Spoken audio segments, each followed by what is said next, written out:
চাচি ভালোই আছেন? আমি আপনাকে 2-3 দিন যাবৎ খুঁজতেছি। কিসের জন্য? না এমনি, মানে হচ্ছে এই মাসের বেতনটা নেন।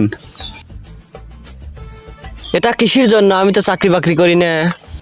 আপনার মাসিক ইনকাম, ওই যে জানেন না, অমকের ছেলে কিভাবে চুল কাটলো, অমকের ছেলে কিভাবে বাইক চালাইলো, অমকের ছেলের কথা বলার স্টাইল কেমন, অমকের ছেলে কিভাবে ভ্যান চালাইলো, এই সকল কথাগুলো আপনি যে ছাড়া পাড়া কয়া বেড়ান, এর জন্য এটা আপনার মজুরি। প্রতি মাসে আপনি পাবেন, আরো বেশি পাবেন, এটা রাখেন। না, আমি টাকা নেবো কেন? রাখেন, সামনে আরো দিব। আমার টাকা আইছে, কনতে আইছে, আমি বেল ওইসব কথা কই। কিভাবে আমার বিরুদ্ধে আবল তল কথা বলছে? যা যা যা আনতে যা।